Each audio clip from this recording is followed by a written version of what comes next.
Hello guys, welcome to my channel. Today we are going to learn about Charter of 1661. ये charter issue किया था Charles second ने। इस charter ने judicial और लेजिस्लेटिव पावर्स बना दी थी ईआईसी की, मतलब ईस्ट इंडिया कंपनी की। जो ईस्ट इंडिया कंपनी थी पहले हीनियस क्राइम्स जैसे मर्डर, डकैती, ऐसे केसेस को अपने आप हैंडल नहीं कर सकती थी, लेकिन इस चार्टर के बाद वो हैंडल कर सकती थी। Punish heinous crime committed by the servants, Englishmen and Indian settlements territories। जो इंग्लिशमैन थे उन पर भी अप्लाई होता था, उनको भी ट्रायल कर सकते थे और इंडियन को भी ट्रायल कर सकते थे। मेजर आउटकम्स क्या हुए इसके?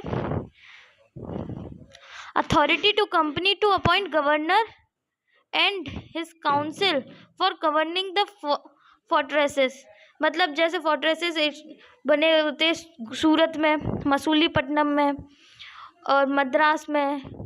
इस टाइम तक यहाँ तक ही बने हुए थे कि 60-61 में बॉम्बे और कलकत्ता में नहीं बने थे। तब तक अपने फोर्ट्स को बना सकती है, कॉइन्स इशू कर सकती है, मनी इशू कर सकती है, एडमिनिस्टर जस्टिस भी एडमिनिस्टर कर सकती है। इट एम्पावर द एग्जीक्यूटिव कौन है? एडमिनिस्ट्रेशन कौन करता था? Governor and his council. उसको एम्पावर कर दिया गया किससे? जुडिशियल पावर से, दोनों केसेस में, सिविल में भी और क्रिमिनल में भी। सिविल केसेस में वो जूरी की हेल्प से 12 जूरी होती थी, सॉरी सिविल में नहीं क्रिमिनल में 12 जूरी मेंबर हुआ करते थे, उनकी हेल्प से केस ट्रायल और डिसाइड होता था। Pave the way for applying English law in India. इस चार्टर के बाद इंग्लिश लॉ अप्लाई होने लगा इंडियंस पे भी, जो उस सेटलमेंट में रह रहे हैं, ब्रिटिश के सेटलमेंट में रह रहे हैं, उनके लिए भी, उन पर भी, और इंग्लिशमैन थे उन पे तो लगेगा ही लगेगा। इसने sovereign power to the company over its settlements and factories. पता नहीं उस टाइम के इंडियन रूलर कहाँ बिजी थे जो इनको सोवरेन पावर दे दी। सोवरेन पावर मतलब साथ वो खुद में सक्षम थे, वो दूसरे पे डिपेंड नहीं थे। ऐसी पावर्स मिलती जा रही थी, जैसे एग्जीक्यूटिव और जुडिशरी दोनों उनके पास हैं, और जुडिशरी में भी इंडियन सेटलमेंट में भी वो अपना इंडियन जो लोग थे उन पे भी अपना लॉ चला रहे हैं। तो कहीं ना कहीं सोवरेन पावर तो वो हो रही है इमर्जेंस।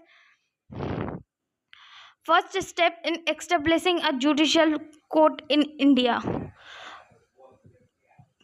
इसके बाद court of general and council बना। Even the Indian inhabitants who were residing in the company settlement were included in the jurisdiction of the governor and the council। Importance क्या था इसका? इसने EIC की पावर का expansion कर दिया, टेरिtoriयल power बढ़ने लगी। देखो, सोच के देखो, जो ईस्ट इंडिया कंपनी है वो कहीं ना कहीं सोवरेन पावर की तरह इमर्ज हो रही है, सोवरेन पावर की